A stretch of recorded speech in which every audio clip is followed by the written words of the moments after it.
오늘은 욥기 26장에서 31장까지인데요. 여러분, 하나님이 우리를 청지기로 부르셨음을 여러분 믿으십니까? 하나님 우리를 청지기로 부르셨어요. 온 세상은 하나님의 주권 속에 있죠. 하나님이 창조하시고 하나님이 다스리십니다. 그러한 세상 속에 하나님이 우리를 주인으로 부른 것이 아니라 청지기로 부르셨어요. 청지기로 불렀다는 것은 여러분, 누구의 뜻이 중요합니까? 주인의 뜻이 중요한 것입니다. 하나님이 우리에게 잠시 우리의 삶의 터전들, 또 우리가 살아가는 곳들을 청지기로 맡겨주셨기 때문에 주님의 뜻을 구하는 것이 너무나도 중요한 거예요. 여러분, 그렇기 때문에 우리가 구할 것은 날마다 하나님의 뜻을 구하고 하나님의 뜻을 쫓으며 살아가는 것입니다.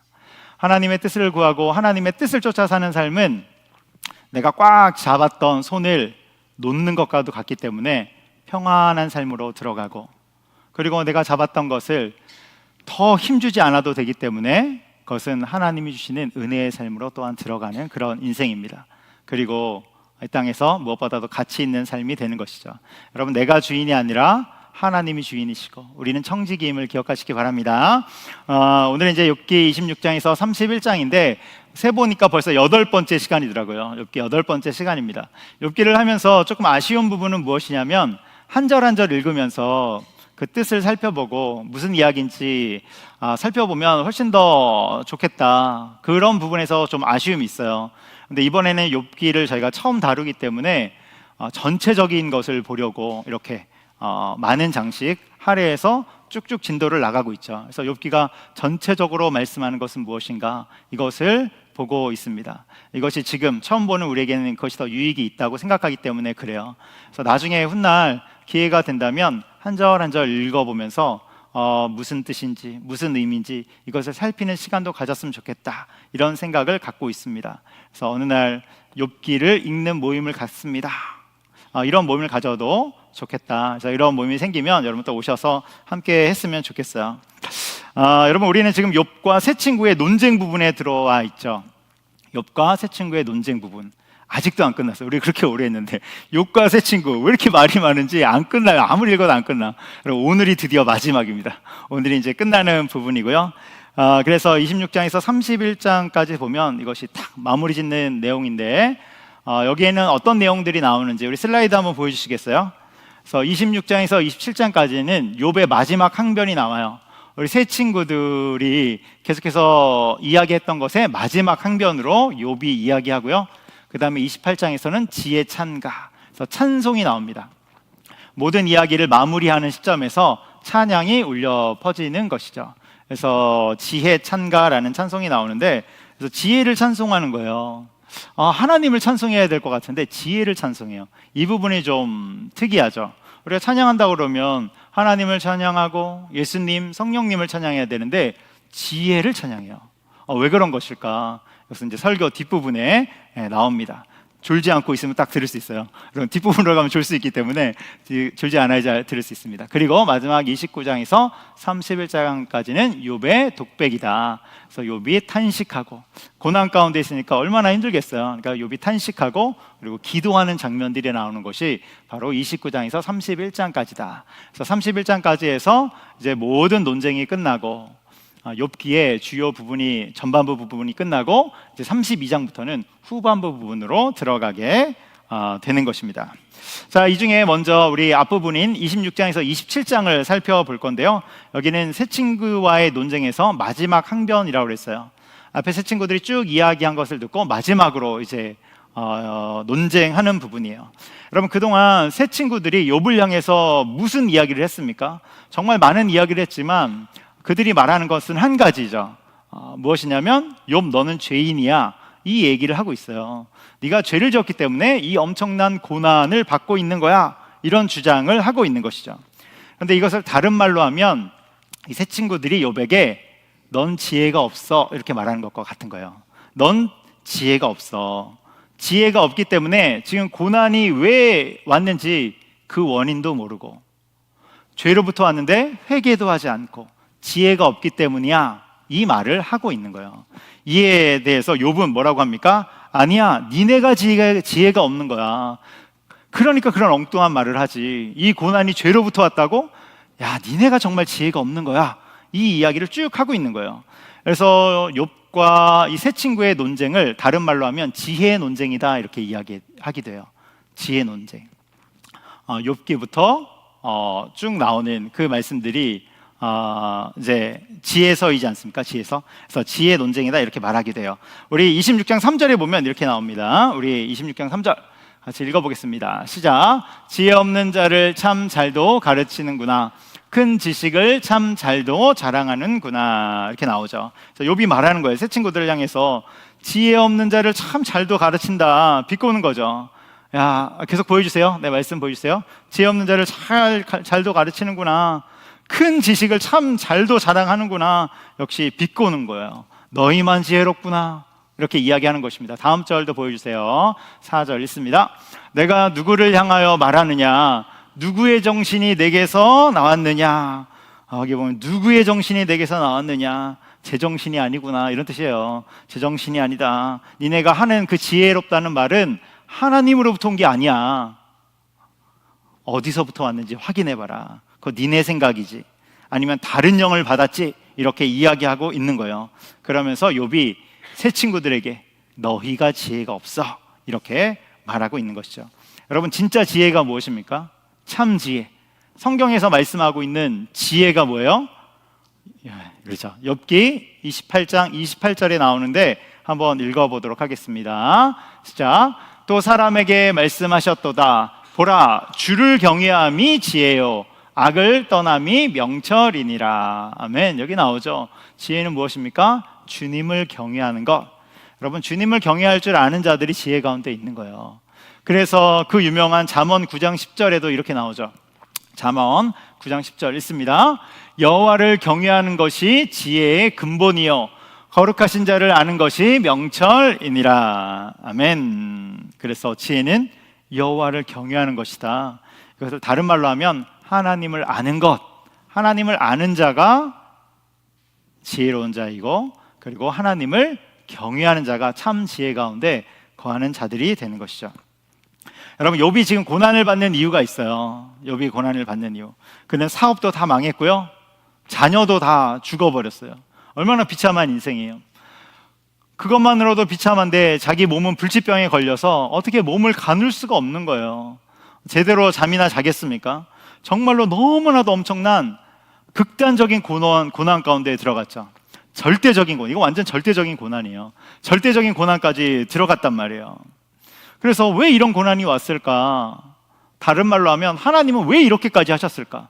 욥을 향해서 왜 이렇게 극단적이고 절대적인 고난까지 이렇게 주셨을까? 그를 왜 끝까지 밀고 가셨을까?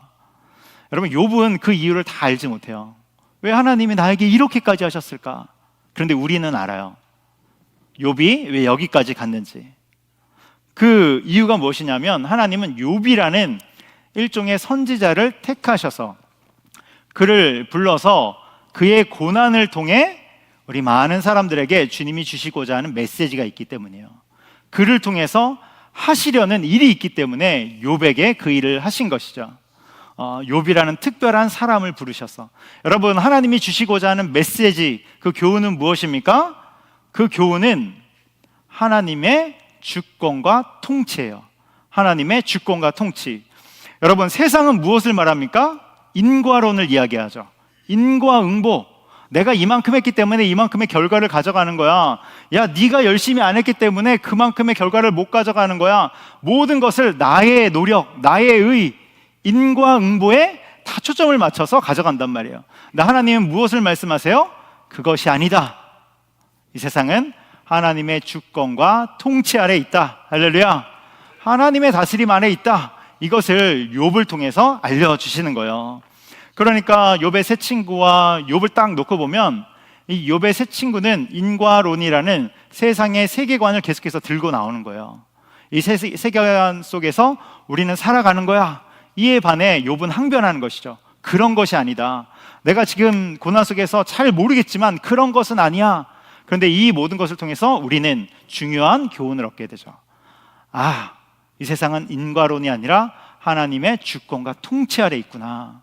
우린 이것을 배우게 되는 것입니다. 이것을 알려주시기 위해서 하나님은 욥이라는 특별한 사람을 불러서 극단적인 절대적인 고난을 주신 것이죠. 그러니까 아무나 이런 일을 한 것이 아니라 부름받은 사람이에요. 구약에 보면 선지자들이 그렇지 않습니까? 선지자들이 이렇게 부름을 받았잖아요. 여러분, 선지서들을 읽어보면 너무나도 정말로 가혹한 일들을 많이 해요. 그 중에 한 명이 에스겔이잖아요. 에스겔 4장에 읽어보면 에스겔한테 하나님이 정말로 많은 일들을 시키는데, 그런데 하루는 왼쪽으로 누워서 390일을 지내래요. 왼쪽으로 누워 390일. 390일 1년 넘지 않습니까? 그 딱 지나면 40일 오른쪽, 다음 40일. 하나님이 무슨 이거 벌 주는 겁니까? 그런 게 아니죠. 에스겔에게도 극단적인 일을 하나님 시키세요. 왜냐하면 이것을 통해서 하시고자 하는 일이 있기 때문에 그래요. 그래서 390일은 북이스라엘의 죄, 하루는 1년이에요. 이들이 얼마만큼 죄 가운데 있는지를 알려주시기 위함이죠. 그리고 오른쪽으로 눕는 것은 남유다의 죄. 그래서 이것을 통해서 모든 사람에게 이것을 시키는 것이 아니라 주님이 특별히 부름받은 사람에게 이 일을 하신 것입니다.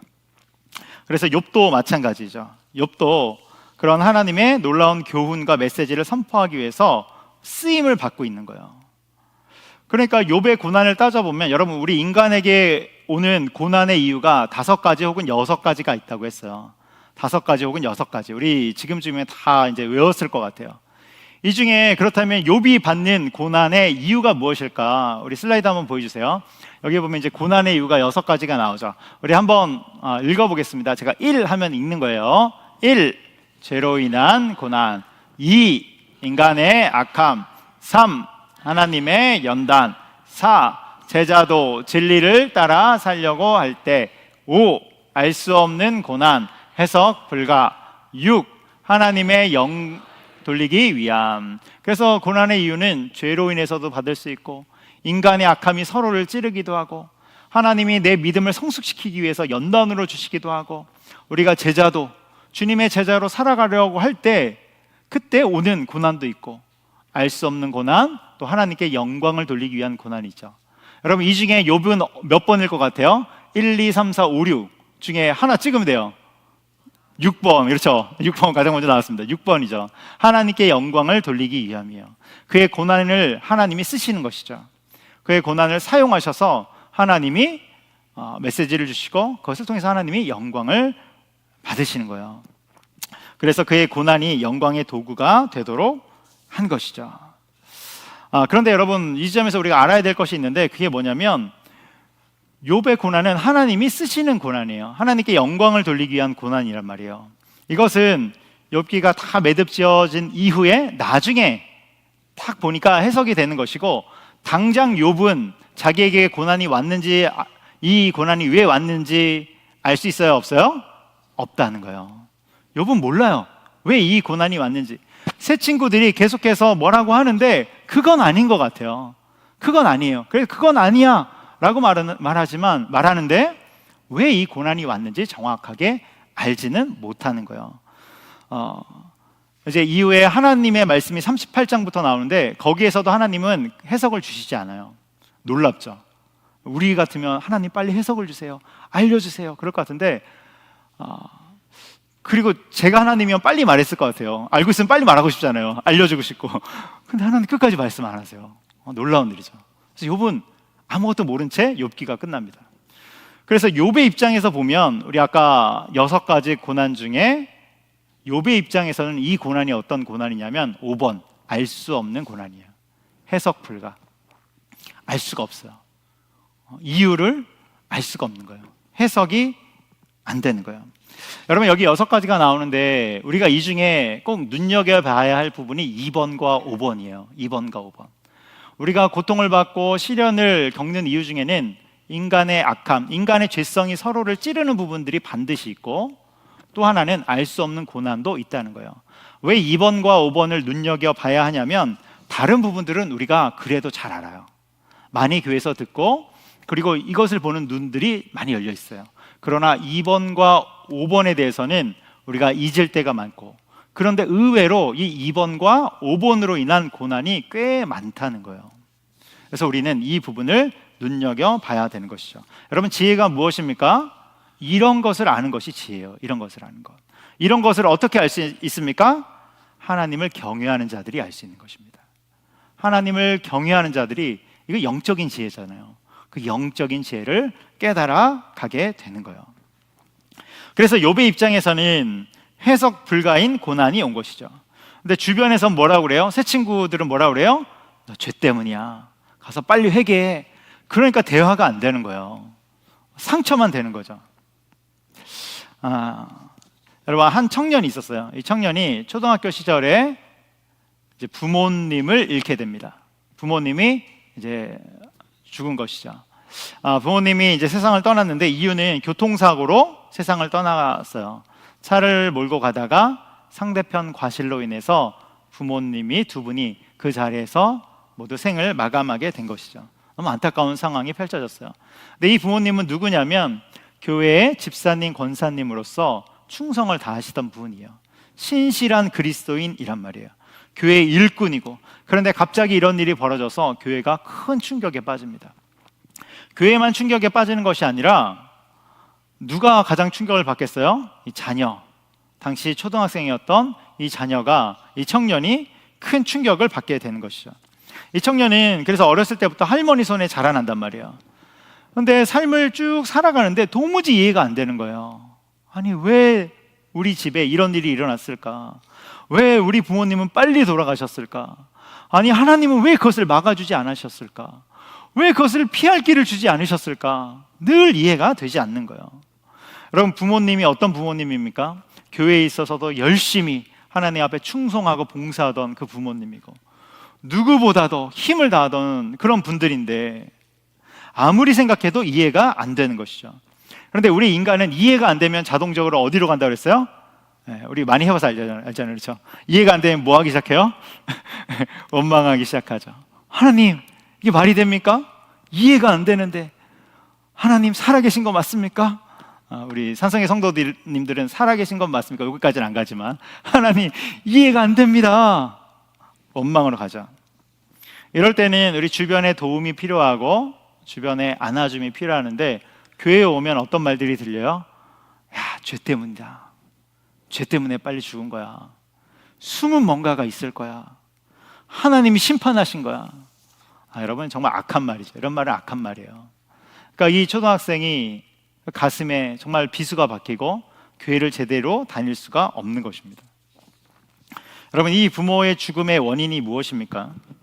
왜 죽은 것입니까? 이후에 이 초등학생이 이제 청년이 되고 어떤 목사님과 우연한 기회에 상담할 기회를 갖게 됐어요. 상당히 저명한 목사님인데 감사하게도 기회를 잡은 것이죠. 그래서 이 목사님과 상담하는 과정 속에 목사님이 이 청년의 이야기를 쭉 듣고 나서 한 가지 답을 줬습니다. 그것은 무엇이냐면, 너에게 고난이 온 이유는, 그 가정에 고난이 온 이유는 알 수 없다. 우리 인간에게는 해석이 불가능한 그런 고난이 존재한다. 이렇게 이야기를 해준 거예요. 이 이야기를 듣는데 이 청년이 정말로 그동안 쌓여있던 묵은 채증이 싹 내려가는 것이죠. 그리고 그동안 묶여있던 상처에서 빠져나오게 되는 거예요. 왜 그렇습니까? 그동안도 이 청년도 은연중에 죄와 그 모든 것을 연결시켰기 때문에 그런 거예요. 그래서 계속해서 주님께 또 사람들에게 자기만의 항변을 하고 있었어요. 내가 무슨 그렇게 죄를 졌단 말입니까? 우리 가정이 무슨 그렇게 죄를 졌단 말입니까? 왜 특별히 우리 가정이 더 어떤 죄를 졌단 말입니까? 계속 항변을 하고 있었단 말이에요. 그런데 바른 진리가 내려지는 그 속에서 치유가 되는 그 경험을 하게 된 것이죠. 여러분, 어떤 고난은 해석이 불가능하다는 것을 여러분 알아야 돼요. 이걸 반드시 알아야 됩니다. 어떤 고난은, 또 어떤 일들은 우리가 해석이 불가능한, 알 수 없는 것들이 있다. 여러분, 이것을 인정한 것이 피조물의 겸손함입니다. 피조물의 겸손함. 내가 다 해석할 수 없고 다 알 수 없다, 이것을 인정하는 것이 피조물의 겸손함이에요. 여러분, 죽음의 문제는 더더욱 그렇죠. 죽음의 문제. 죽음을 이해할 수 있습니까? 여러분, 태어난 것은 이해할 수 있어요? 여러분, 우리는 왜 2025년도를 살고 있습니까? 어떤 그리스도인들은 1세기에 살면서 순교하면서 그렇게 힘들게 살았는데 우리는 2025년도에 대한민국에 태어난 이유가 무엇입니까? 여러분, 이런 것을 우리가 다 알 수 있습니까? 죽음의 문제도 마찬가지죠. 여러분, 태어날 때는 순서가 있는데 이 세상을 떠날 때에는 왜 순서가 다른지 해석할 수 있습니까? 어떤 집은 어린 자녀가 먼저 하늘나라로 가요. 또 어떤 집은 결혼해서 신혼여행을 가는 중에 아내가 사망한 일도 본 적이 있어요. 여러분, 이런 일들이 왜 일어납니까? 정말 축복 속에서, 하나님의 은혜 속에서 결혼했는데 그 다음날 아내가 사망하는 그 사건들이 여러분 왜 일어나는 것입니까? 이것을 어떻게 해석할 수 있습니까? 우리 인간의 머리로는 해석이 안 되는 거예요. 죽음의 문제는 더더욱 그런 것입니다. 그렇기 때문에 피조물인 우리는 그 지점에서 무엇을 해야 되냐면 해석하는 것이 아니라 받아들이는 것입니다. 그것을 그 이유를 알려고 하는 것이 아니라 그 이유에 붙들리는 것이 아니라 그것을 인정하고 받아들이는 것, 이것이 바로 피조물의 겸손함입니다. 여러분, 하나님은 완전하십니다. 그러나 우리 인간은 불완전합니다. 그리고 한계가 지어져 있어요. 여러분, 이것을 아는 자들은 어떻게 합니까? 하나님을 의지하기 시작하는 것이죠. 내가 불완전하기 때문에 완전하신 하나님을 붙잡으며 살아가는 것입니다. 피조물의 겸손함 가운데 있는 자들은 하나님을 붙잡고 의지하는 그 삶에 들어가기 시작하는 거예요. 하나님은 완전하시고 피조물은 불완전하고, 여러분, 이것이 지혜입니다. 이 지혜는 누가 하는 것입니까? 여호와를 경외하는 자들이 알게 되는 그 지혜가 되는 거예요. 여러분, 우리는 앞으로 살아갈 때도 해석이 안 되는 일들을 만날 거예요. 우리는 전지전능하지 않습니다. 우리 앞에 해석이 안 되는 고난뿐만이 아니라 여러 일들도 만날 거예요.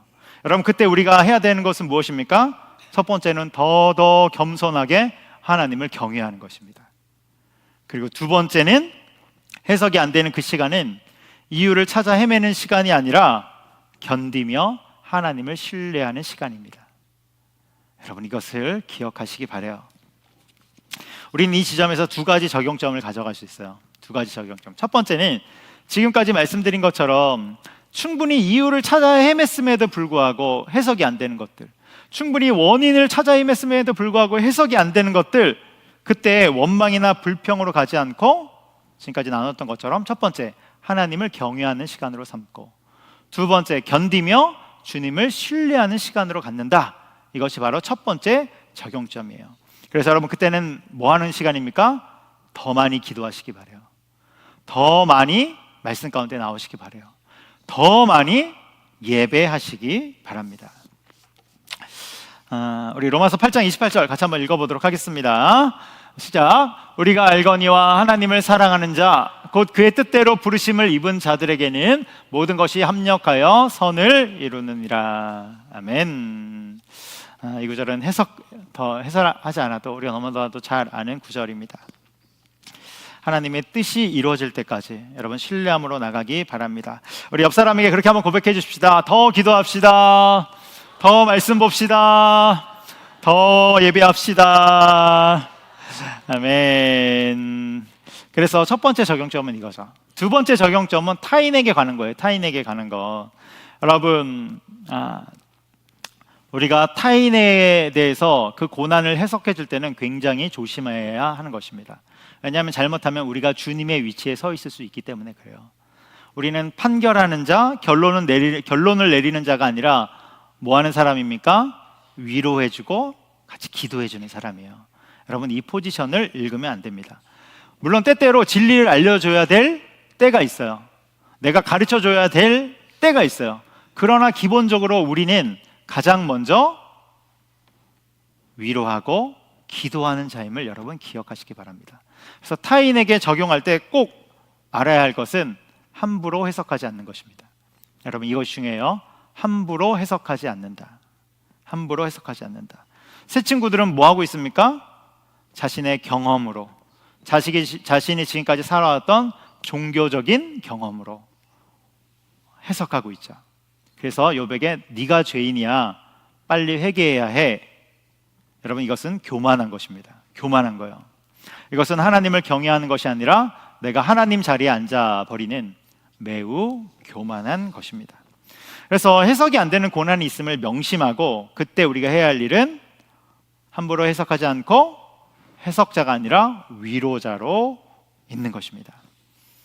여러분, 내 고난도 다 해석이 안 되는데 남의 고난을 어떻게 다 해석하겠어요? 그래서 이게 욥기에서 말씀하는 주제이죠. 중요한 주제. 무엇입니까? 고난의 이유는 하나님의 주권과 통치를 믿는 것이다. 그 다스림 속에 사는 것이다. 여러분, 이것이 바로 욥기의 주제가 되는 것입니다. 그래서 고난의 다섯 번째 이유는 알 수 없다, 해석 불가이고요. 이것이 현재 욥의 상황입니다. 그리고 욥이 항변하는 내용도 다 이거예요.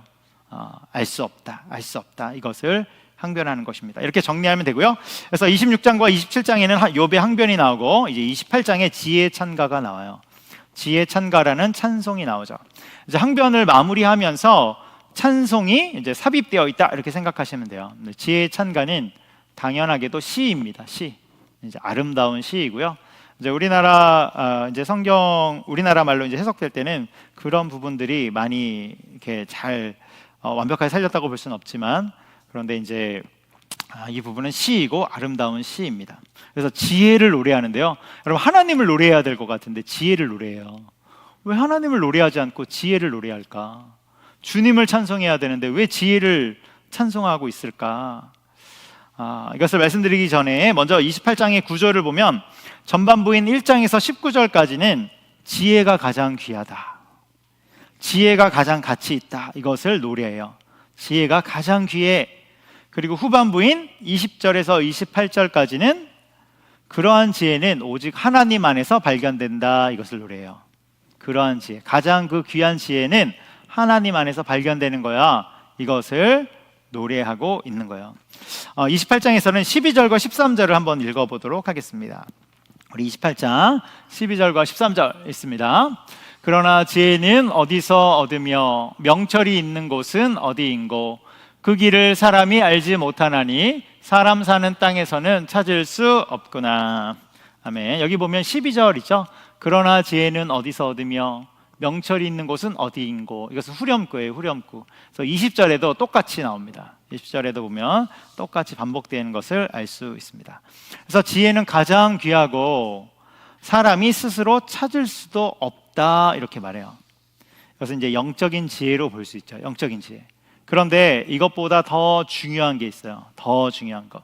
여러분, 혹시 기억이 날지 모르겠어요. 우리가 새벽 예배 본문을 이렇게 쭉 이렇게 성경을 할 때 잠언을 했을 때 제가 설명한 적이 있었거든요. 잠언, 너무 한참 전이어서 여러분 기억이 안 날 것 같아요. 잠언이 바로 지혜가 무엇인가, 이것을 말씀하는 성경이지 않습니까? 그래서 잠언 8장과 같은 그런 곳에 보면 지혜를 의인화시켜서 말씀하는 부분도 있어요. 지혜가 우리를 부르고 막 이렇게 의인화시키는 장면도 있고요. 거기에 보면 지혜가 태초부터 있었다. 잠언 8장 22절 이하에 보면 지혜가 태초부터 있었어. 이것을 이제 지혜의 선제설이라고 하는데요. 그래서 지혜가 태초부터 있었다, 이 이야기가 쭉 나와요.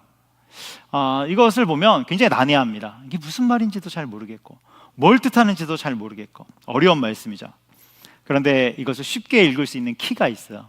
키가 하나 딱 있으면 다 읽을 수 있죠. 혹시 기억나는 분들도 있을 것 같은데, 그건 뭐냐면 지혜 대신 어떤 단어를 넣으라고 그랬어요?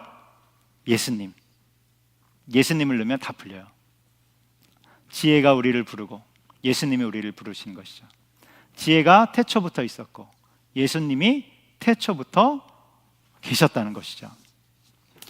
그래서 오늘 본문인 28장 25절에서 28절까지도 하나님이 천지를 창조하시는 장면이 나와요.